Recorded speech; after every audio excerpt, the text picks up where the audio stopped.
and it was doing well while it had some jungle attention, but after that, the Jace really stepped it up, and Ali can do some crazy things. Either way, we are into the third game of the day. Infinity Esports up against Peace, and already you can see the bans here. We got the Poppy ban once again against Vizichatsu. We got TF and Nidalee off the board, and for Peace aside, they banned LeBlanc, Lucian, and MF. Yeah. The targeted ban once again against Bobbits. Nidalee is really cool to see, but this will mean that Solid Snake can play his Lee Sin. Will actually get through the draft here the first time today. That's going to be first pick priority with MF off the board here too for Peace. Does feel like you lose both a really strong jungle pick in this, but also that really top tier bottom lane. So they're going to look towards the Lilia here for Bobbit once again, going down that AP jungle line. We saw an incredible play from him, the flash in, sleep there to try to bring things back against Hanwha earlier on today. Going to stick with what's comfortable for them here, at least at the start of this draft. See where they're going for this second pick. Yeah, I mean, I like what he was able to do with the Lilia, and obviously if you have strong lanes to back up the Lilia, stuff that you can gank, you're going to feel very nice. So it kind of flows along with what he said in his interview, how they have been playing. They just need to execute on it, and that's really been the issue. We do have the Aurelia is picked up once again. It looks like maybe we will see Cody respond with the Azir. Yeah, Azir, a very strong pick with Lee Sin for mid-game pressure, and once you hit level 6, you also have that combo potential where you can actually look for the kick, the Emperor's Divide together. You can get a flash at a tally maybe. But they're going to pivot to the Aphelios here. And I think if you're going to run this into a team like Peace, you might want to consider a very defensive support with this, like the Thresh. We haven't seen this pairing yet here in Worlds, but I think it's a very strong opportunity here for Ackerman to keep him safe. The Vi mid, are we? You know, we said we might be waiting a little bit longer, but maybe we're not. Well, I don't think it's going to be that either. So maybe Cody giving a little bit of some trolling action here. Silas, definitely something I can see, and it is going to be locked in. They will forgo their support pick for now, which is kind of interesting, especially with how many strong support picks are still left available. They will go ahead and take the Silas, which I don't think would have been banned by Peace. Yeah, I don't think so necessarily either. Now, for Peace here, you've got to figure out now if you want to take away your AD carry pick, because you might end up getting locked out of a lot of picks here, or if you want to go ahead and grab your second soul lane. They will take the Jace here. A lot of counter opportunities against the Jace in terms of matchups, so it's not the worst to pick her. This is definitely not a Kennen situation like we had last time. And as we've been talking about, as the narrative has gone, locking in both of your soul lanes early does give your opponent counter pick potential, but with lanes like Aurelia and Jace, you feel like you can really just react to what your opponent's going to do next. You don't have to really focus on those matchups because you have two strong ones off the bat. And in fact, now can start to isolate some of Bogax's champion pool here. The Aatrox is removed. Absolutely, the Aatrox removed. We also had an interesting stat, the MF 100% pick rate when it is not banned. It is banned in this game, so wanted to mention that because we will not see her this time around. And that might continue, you know, with how much success this MF has been having. Wouldn't be surprised to see it continue getting banned. She was 6-2 earlier, now 7-3, I believe, so taking one win, one loss, but still 100% involvement, as you say. Zig's going to be taken off the board here. Another strong ban against Violet. We saw that earlier. And the Kennen is removed. Interestingly, with both the Aurelia and the Jace, which can, of course, be flexed, it's a very comfortable matchup. But when you consider that you've already got a Silas on the other side, the Kennen gives you a lot of engage potential. When you're thinking about, okay, I got to deal with this Lee Sin's flank potential, I got to deal with Silas, who can actually have a really strong engage, and then a Kennen on top of all of that. I understand the ban here, even though it doesn't make sense from a matchup perspective. It does make sense in terms of the synergy with the composition that Infinity Esports are building. Yeah. Can also just sit it by that Aphelios, and if Peace continue to draft very aggressive kind of divey stuff, you can just throw out the Slicing Maelstrom and say, well, come at us. I dare you. Seen that sometimes before, those reactive Kennen ultimates, but we will not see it in this game because, of course, he was banned. So, we do have a Xayah hover, which is definitely something we haven't been seeing too much of, and it is going to be locked in. Yeah, the Xayah, very interesting to see here in this tournament. We've seen it as a counter pick in the LPO and in Korea oftentimes for Kai'Sa, but she's fallen out of meta. Xayah has fallen with her. Bit of a Riven hover here. I'd love to see it, but I think we're getting teased again. And it's going to be the Lulu going down there with the Ophelia. So, well, I say that. Okay, so it's going to be the Gnar. There we go. And this is obviously a really strong pick to have with the Sylas. You never want to play that into the Sylas because it gives the Sylas a lot of opportunities. But when you have all the engage tools that this composition already has, it can be very terrifying. They're looking for an aggressive support now with this too. The Pike is going to give you a lot of pick potential. The Thresh, I love the Thresh here with a different composition, but they actually go, looks like, for the Rakan here to lock things up. So you have, you know, a lot of power in this lane with the Aphelios to play around that farm defensively against the Zaya. You don't know what your opponent's pick is going to be. The problem with this Rakan pick is now you give them the Leona counter pick, potentially. Now, they're looking towards this Lulu again for some of that mobility around the map. A lot more powerful with two strong melee frontliners. And I like the Leona better because strong counter pick for lane. You've got the Zaya already very strong into this matchup. So this is my biggest issue with the Rakan. If you took the Thresh, I'm okay with it. You take the Pike even. You have a lot of pick potential. And there were a lot of options. You mentioned it earlier on. So many supports available here. Amumu actually falls through this draft completely. Yeah. Definitely a interesting decision there. But yeah, I mean, at the end of the day, the Leona seems very obvious that it does come through there. And pieces draft, like, overall, all the pieces, forgive me, but they come together, except that Zaya feels a little bit out of place. Obviously, it can deal with a little bit of, you know, the Gnar action, the Lee Sin that wants to get in there, the Rakan now even. Feels like that was drafted straight into the Zaya. Maybe just an extra piece to make sure they can lock that down. But, you know, even the Aurelia and the Jace, those are a couple of picks. If you are jumping into a fight and you immediately get CC'd by all of the crowd control that they do have on the side of Infinity Esports, you're not going to be feeling too good. Yeah, I think that's definitely the logic behind this pick. You also don't have to, you know, run something like a Thresh. You could still keep your safety in check with the Zaya pick while also having an aggressive support that can help your engage, because you do have long-range engage with Vanguard's Edge and the Solar Flare that you can have with Leona. Then you can, of course, follow up with the Zenith Blades. You have a decent amount of poke to start the fight off with the Jace. There is a little bit of synergy, once again, as we mentioned before, with the Lilia and the Aurelia. If the Aurelia engage is good, if you can set up for that really nice Vanguard's Edge, it makes it really easy for Bob to follow up and set up a sleep in the middle of a fight. Then you can prioritize the right targets. Alternatively, you could do it the opposite direction, and Bob can be the one who leads that. But that's going to rely on a lot of things. When you have a Sylas on the other side and a Lee Sin, plus that Rakan, Bob's positioning is going to be so important, so crucial if he's going to want to set up for those sleeps. That stopwatch timing will be keeping a close eye on when he can pick that one up, because that's going to allow him that freedom, that get-out-of-jail-free card when he does go ahead and toss that Q through.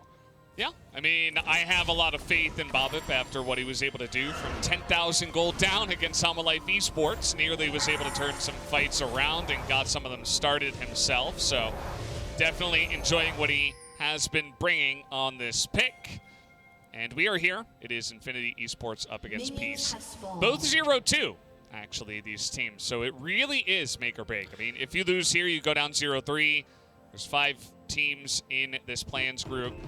You're not going to make it through. It's just really not going to happen unless you have some insane tiebreaker that somehow you're able to make it in. But very unlikely. So both of these teams, they're kind of fighting for their tournament chances in this one game. This is the situation they put themselves in, because they, of course, have gone up against some other strong teams and lost to them. Yeah, I mean, that's just one of the realities of play-ins, right, is that, you know, unfortunately, some of the play-ins teams are from major regions and they have a lot more experience than you. So some of these other teams have, obviously, a little bit less experience and are going to struggle in the early parts of groups. But I do feel like what's been really cool about watching Peace play is they bring a completely different flavor to the beginning of this group stage. And what we saw from Pentanet GG, they have a very unique style as Tally. Oh, man. Well, that's happening already. We got the flash out of the Sylas at level 1. And Leave Doublelift did say he was the faker of Latin America, but let me tell you a little story about Tally. As I have to hold on to that as we do get a knock-up, but no, it is Leona with Aftershock, so she is just fine. But I was talking with Atlas before this broadcast, and he gave me a little tidbit that Tally is one of the longest standing players from the Oceanic region. And he had many names in the past, and he actually played many roles as well. He used to play AD carry, went to top, came to mid lane as well. I don't think I'm going to get to finish my story because Solid Snake is on the roam, and he is unseen for now, going up to the top side. Vizitachi will have the Q land onto him, and he will be able to get away. Bobbit considering it, but he won't come in. But last little tidbit about Tally. He used to be called Tally Whacker, but actually, at one season, he was Wally Tacker, but Atlas told me to say it Wally Thacker or something. And it's a very nice name. I wish he would have stuck with it. Sure. Hold that thought, though. Solid Snake is not done here. Smite fight on the Scuttle. They're going at it. Doesn't look like Solid Snake wants a piece of that. Well, look, I got to say about this, I appreciate the anecdotes about Tally, one of our more experienced players, but one thing that's been true, too, unfortunately here for Peace, in terms of experienced players, is Vizitachi actually returning to pro play here in such a high-stakes match, right? He's going to World Series, coming in, big shoes to fill for Appy, the top laner here for Peace, who got them to Worlds in the first place, and he has kind of been camped. Both of their games, he's often been just collapsed on. I think a lot of people consider him the weak link for this team, and you see that Infinity Esports is already kind of going down that same vein. They are able to get his flash away, not able to get more. They do end up losing the Scuttle here, as a little exchange down here on the bottom Scuttle. Oh, and maybe getting his revenge. That is Tally getting so low, but he's going to get away just barely. As Cody was getting in on that one, forces the flash away from the Aurelia player, Tally. And he's going to leave that lane in a good spot, actually pushing towards him. They both do have teleports, so it won't matter too much. But still, getting that flash away from Tally is big. Yeah, it is pretty huge. And, you know, it does give you a lot of follow-up power, potentially. Cody himself is going to be flashless. And in my research for Worlds and watching Cody play, you know, the Faker comparison I think might be a little bit much, but he is very strong on melee champions or assassins in the mid lane. We saw yesterday on the Zoe, a little bit shakier, a little bit rough on the edges in terms of that kind of precision style champion. Didn't end up coming up big for him, a few misplays there. But on the Sylas, this is a champion that you want to see this guy on. You want to see him pop off and carry. One of the champions that I think it gives him a lot of skill expression and one that he excels at. He's looking for the trade here once again, but the abscond not going to land. And so you see Tally just standing up to that. And a little bit of BM back and forth. Gotta love it. But yeah, that mid lane matchup is really interesting, especially because Tally, you know, he's got so much experience like we were talking about. And standing up to him very, very well. So far, things are going mostly as expected, I have to say. As we do get a big root. That's a double root, actually, down on the bottom side. The Ignite used onto Violet, but he will just be able to walk away, only using his heal in return. The minion wave here is so massive for Peace. If that minion wave is not there, you could probably just continue to push the issue, go forward there, and actually grab that kill, but not able to do so. With all of those minions, they do have to back away. Only getting the heal out of Violet, in fact, so not even getting any flashes there. So once again, it's all action in the mid lane. All right, getting in there onto Cody, and down he will go. First blood is going to be given over to Bobbit in the jungle. Very well earned as they're able to convert this time onto Cody. He's got a Dark Seal start as well, so going to pick up a few stacks there. Great opportunity here in the mid lane. When Cody goes in like that, you know you have an opportunity to counter there. The Vanguard's Edge to clear things up there at the last moment, traps him in there, and the damage is real at this stage in time. And Peace kind of shutting down the opinions of the analysts going into this third game of tonight. As watch again, Cody trades aggressively. Vanguard's Edge locks him in just long enough here. He steals the Vanguard's Edge himself, but it's not going to save you, not going to get you out. Can't cast it in time, and he's blown up there. Too much damage. Got to be so careful when you don't know where the enemy jungler is about trading that aggressively against a champion like Aurelia that can spin around on a dime. Very nicely done. And yeah, I mean, that's going to get it started here for the side of Peace. They get that one kill. Here's to hoping that the team that gets that early lead can turn it into a little bit more. Only Hama Life today, I believe, was the team that was able to pull that off.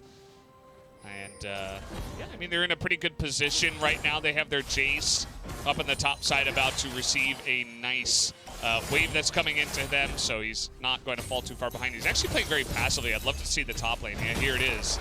As he's actually not 100% sure. You know, he doesn't have a lot of vision, and with Mega Gnar up, he's like, okay, I can't really be sure that I can approach this turret. But the second that the Gnar backs away, he can finally scoop up the minions. I mean, considering what's happened to him all throughout those first 2 games here, the play-in stage, and earlier in this game where he lost his flash, you got to respect that if you don't know where the Lee Sin is, you've just got to play a little bit passively up there.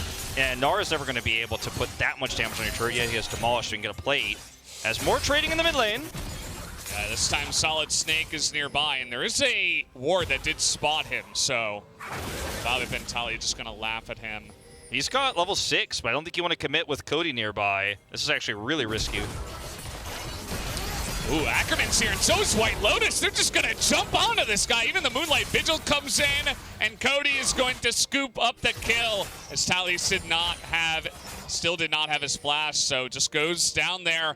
Ackerman able to set up that kill. I feel like 2 kills does not do justice to how much action we've seen in the first 9 minutes of this game. All about the mid lane. And we talked about it going into this series. The analyst mentioned it as well. This is going to be the type of game that is explosive, and getting early leads is so critical here for teams like these that need to get that early advantage, to get that tempo lead. You know, teams like these that aren't as skilled at taking small advantages in the mid game to turning them into late game advantages. You want to snowball this, and it's been very back and forth. Gold lead only 200 or 300 for Peace here in this early game. And again, trading that kill back is so massive, but the CS difference here on the something suddenly in my ear, not sure if that was on stream or not, but anyway, for the CS difference here for Tally is still pretty massive. See a group up here for the Rift Herald. Yeah, they're going to try to fight for this one. Bobbit maybe looking to line up that sleep onto multiple. Not quite able to do it, but it's a very aggressive push into the river. It allows them to secure vision control at this point in time. White Lotus is going to the bottom side trying to catch a wave. So if Peace were going to go for this, this would be their time. Doesn't look like they want to get right on top of that objective just yet, though.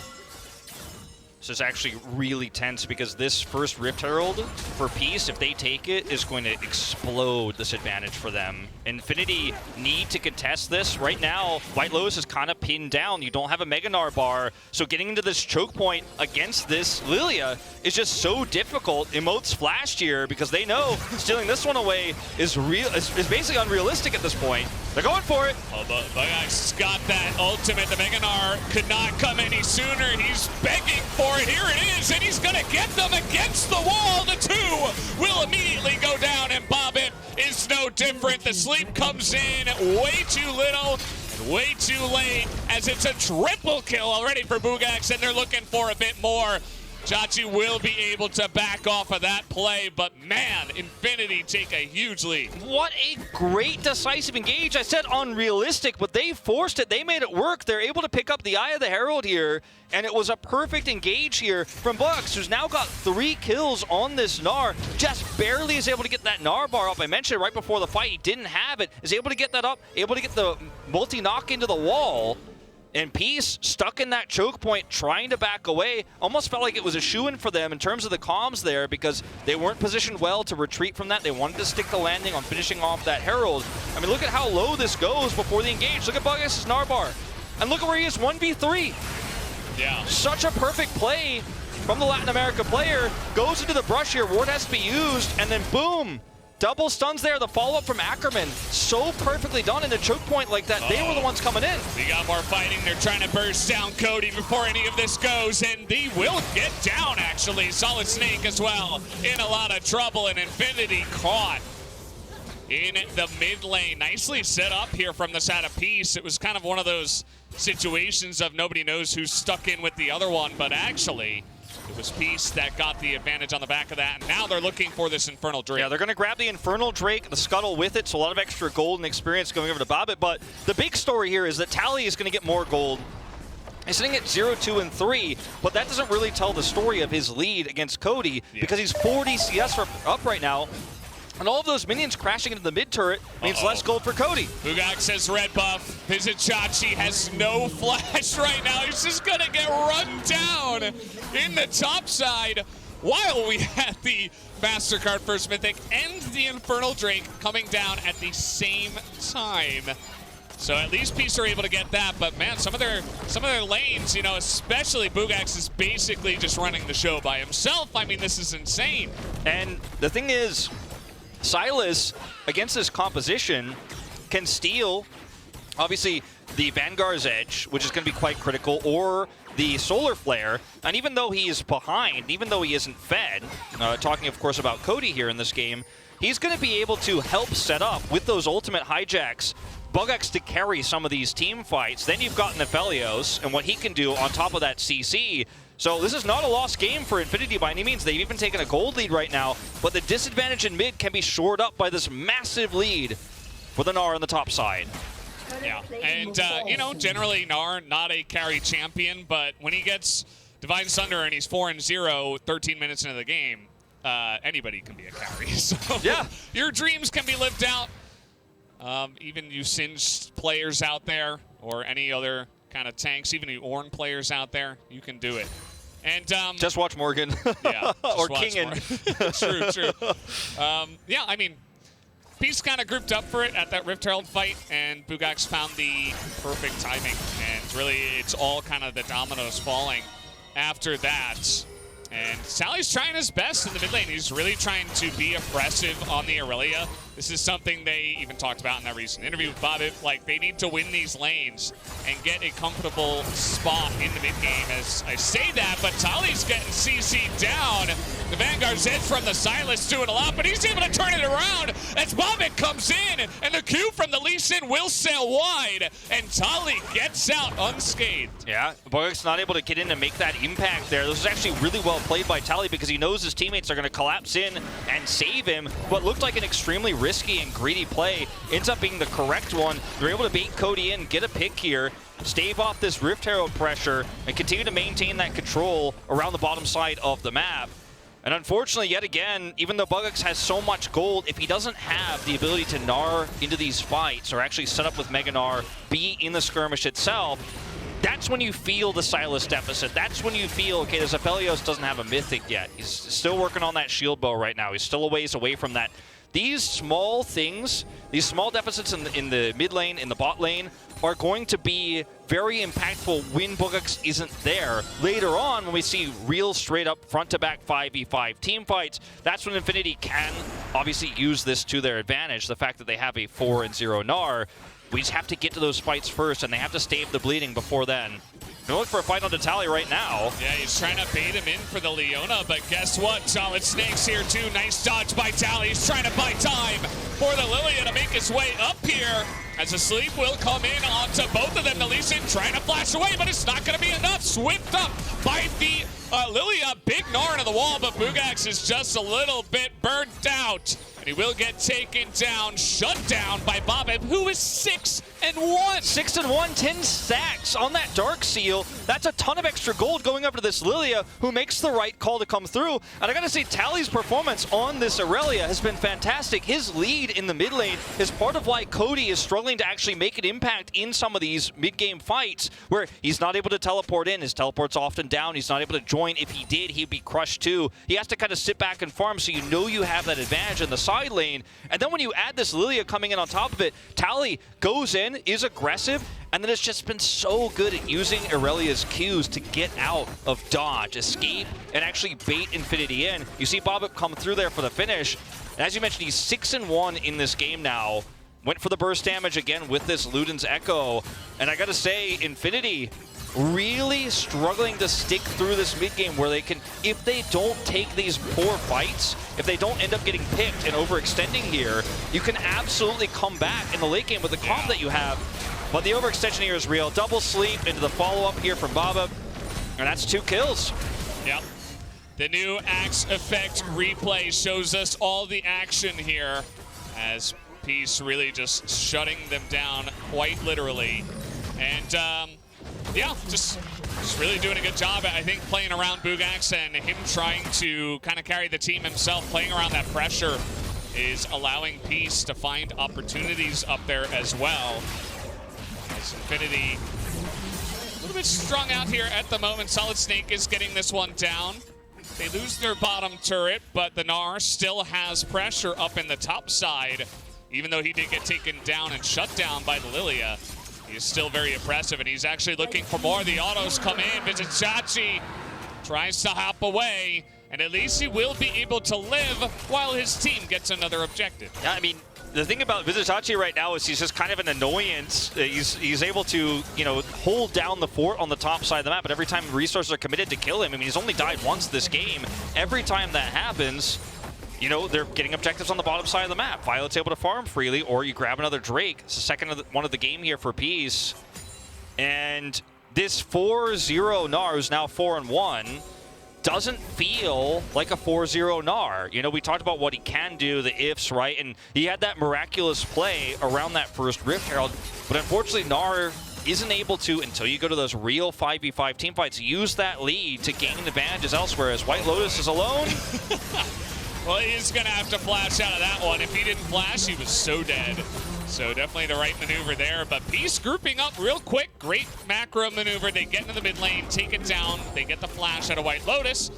And then they back away. They're going to use that gold to pick up some items as soon as they can. I mean, unfortunately, Cody still hasn't picked up his first Mythic yet. He's the only one, realistically, in this game who doesn't have one outside of the support. So picking up some of that extra gold in the top lane, trying to struggle, trying to get by on low eco because of the CS situation he found himself in against Tally, really hurts Infinity's ability to use this Gnar power. And yes, they pick up the second Rift Herald, and they are going to be able to grab a free turret here and get a deep charge. But you've got to be so careful about overextending here right now. Buggus doesn't have his Gnar bar, so there's not going to be much to gain here, unfortunately. And this means that if you could look at the top side of your map, guess where Tally's going? He's got a full wave up there. He knows that Infinity was grouped bottom. He's fairly free to push that. And he might just have a free turret on his hands. And Peace are going to rotate to support it. Yeah. Absolutely. And you can feel Peace slowly taking over this game with the Aurelia with the 6-1 Lilia, who has 2 items already at this point. Zonya's complete as well. It's just so oppressive. With the 10 stacks of the Dark Seal, as you mentioned, it's just like, you're not really going to be able to kill BABIP unless you CC him 100-0. And that's a really scary thought, especially because Ackerman's trying to get this engaged. Here comes the Lee Sin. Really nice kick over the wall, actually, into the stolen solar flare from the Sylas, so they get the Leona. As here we go, finally they're able to lock down BABIP, and all of a sudden, a couple of members going too deep in the enemy jungle, and you're going to lose Baron potentially. You had to do BABIP dirty. You had to say, unless they 100 him to 0 on CC, and he was pretty much locked down that whole time. Teleport coming through here as they look to contest this. Yeah, looks like Infinity want to go for the turn. It is against Xayah. Not going to be easy to lock down, but with the Mega Gnar, they're looking for Tally. As here comes Solid Snake. Gonna look for the slow at least, and this is quite the far chase. They might be able to get Tally, maybe, as Cody nearly dies to Violet. And Tally is still on the run, not gonna be able to find another flawless duet. And at least they get the kill, I suppose, but Peace at least stopped them from taking the Baron. Yeah, Peace are gonna be pretty happy with this. Yes, you lose Tally, but you're able to grab the aggro off the Baron. You're able to buy enough time for BABIP to respawn here. Cody gets very low. Some minions here on the top side of the map, but we'll be fine. Thankfully for him, is going to be able to get out of there. We'll lose a little bit of this wave. Unfortunately, you see the question mark ping there, but it happens to everyone. Is finally got his Everfrost online now, so he's going to be able to have a bigger impact in these upcoming team fights. Can set up for some roots, can try to punish BABIP. As we saw in that last fight, you called it out right before. BABIP actually can be CC'd 100-0 if he is isolated while he's trying to be greedy. Meanwhile... Oh, we're not wasting any time getting into more fights. Bugak's trying to go 1v1 with Vizicsacsi, but we got the teleport coming in, but it's not doing enough for the side of Peace. And now the Sylas is getting to work, but he's got Ignite onto him, and you see the damage here from Tally is just a little bit too much. Cody is going to get flashed on and hit down with that W. As now we do have the rotations coming in. We got Infinity looking for a little bit more. As the sleep will go down and the Zonius is there for BABIP, but where is the follow-up? It's just not there. Only Tally's able to get Gnar down and does have to back away. White Lotus being there means that Peace cannot extend the rest of the fight without their 80 carry. This is so unfortunate for Peace because you end up losing your flash for Bob if he uses ult there, but without Violet in this fight, as you mentioned, the follow-up damage just isn't there. Tally's not ahead enough to where he could do it alone. Yes, he's got a Sterak's and a Gore Drinker. That's going to buy you a lot of time. You're going to survive a lot, but you don't have the damage to finish off those targets without an 80 carry behind you. And that's the issue here is Peace, I think, just kind of their eyes too big for their stomach in this fight, feeling, okay, we're really ahead. We can win this fight. And it's a perfect sleep. It's the one you're looking for, but there's no follow-up damage. And now Zhonya's on cooldown. They are going to group up for this Drake, and with the resets here for Infinity, it's actually going to give them a free soul point. But it does feel like this could have been a much nicer position had Peace not fully committed to that last fight. Yeah, and a lot of these fights, to be honest, have kind of been like, okay, well, we have more vision. I think we got this guy caught out. Let's go on to it. And then it's like this pile-on effect where it's like, oh, who can get there? Who can get there on time? Should we use a teleport? And like everybody's just diving into the pit. The macro here in this later stage of the mid-game it doesn't feel structured very much, you know? It's like we got this 1v1, we got a big roam down to the bottom side, and then all of a sudden, all hell breaks loose and everybody's teleporting and running down bot.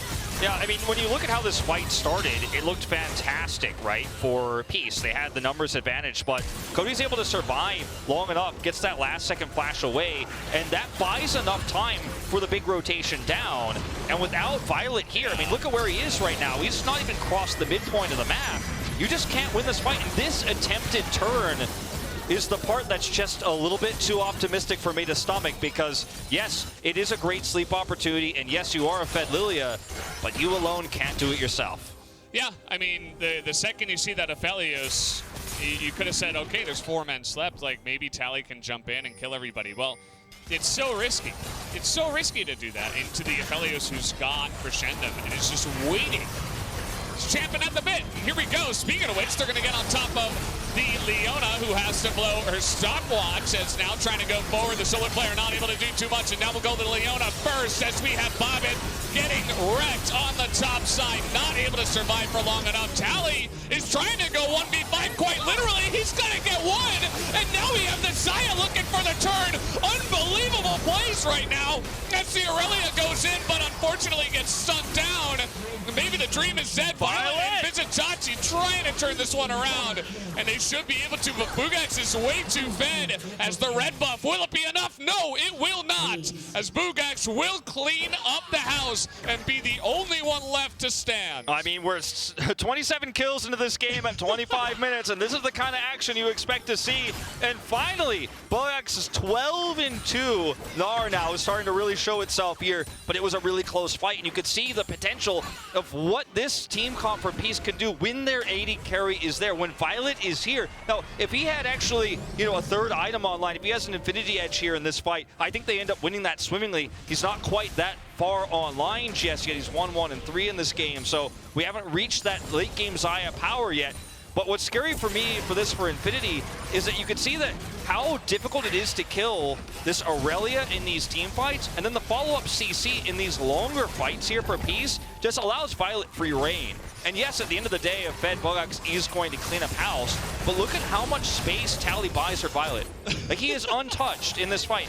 Now, I know you're probably watching this thinking, well, Wolf, but I mean, they still technically win the fight. But this is terrifying, because in 5 minutes time, you won't win this fight against Violet. If this sort of fight happens again, you don't get those blow-up kills, if you can't get on top of the 80 carry, he's not supposed to be the last one to die. If he's the last one to die, you got a big problem as Infinity. This is why we're seeing so much priority on the Aurelia, by the way. Not only good in the lane, but also you build a couple of items.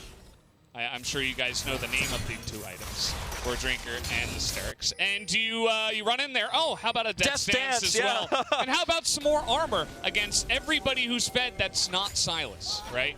You deny so much more damage even just with that one item. And yes, you could potentially get CC down, but you're Aurelia. So like, he's just in a position to carry in this game because of that. The Sylas is not really ending up doing much in this one. He has those 2 items online, and not to mention the 3rd item, which makes him even more tanky and survivable in these fights. And especially when there's 4 people on top of you, you're going to get even more value out of that Gore Drinker. And it makes you even more annoying to handle. And having the majority of your damage being basically only the Aphelios is, you know, sometimes it's enough. But sometimes when you're facing a Federelli, it is not. As we're seeing an engage right now onto the Jace. They're trying to drop down Vizichachi, and they will be able to. They take down the Jace. A huge sleep is coming in. Let's see if the Aurelia can get it done. Tally is in the backline doing so much damage, but he will eventually be taken out by Bugags. As we do not see the Aphelios this time, but Bugags is like, I don't care, I'm the AD carry. Unfortunately, not really able to stand up to Violet and his red buff. He is chasing them down, and this Xayah, in a game like this, is ending up getting some decent value. And Valdez, I said it was going to take maybe 5 more minutes, and then we'd see a fight where it doesn't go like that, but it was only moments after the previous one where we see Violet clean up house again, and Tally, he survives so long with these items, as you mentioned, that it just becomes nigh impossible to lock him down. And we're going to see this Drake fight here. This is for Cloud Soul itself, not Cloud Soul Point. They've already gotten that. Steal? Nope. Nope. Nice try. But the issue here is that as Infinity, your options now feel very limited in terms of blowing up a carry. You look for the Jace in this scenario here. It's Vizichachi who's actually locked down. But look at Bobip in this fight. Look at how decisive he has been all night long. Flash forward, multiple sleeps, 4 set up here into the Zonias. You can't lock down this Lilia, who gets another Q off in the fight, and everyone is focusing down Tally. You've got to get on top of Violet here, but it's just too little too late. And if Violet, again, if he's able to survive long enough, we talked about it in the draft, Xayah is one of those champions that is impossible to lock down when you've got such a strong front line. And Peace look like they have practiced this Lilia comp so well. Every single one of these fights where you see Bobip make that decisive flash, you know this is planned from the beginning. Vizichachi is just the catalyst. Yes, he goes down, but you can win that 4v5 fight with a 4-man sleep. You can see how much damage the Gnar is doing. The Aphelios actually one of the first to die on the side of Infinity. And the problem is that he's doing a lot of damage and he's mini Gnar, right? So, yeah, I mean, he's got a bunch of items. He's got Wit's End. He's got the Sterix, right?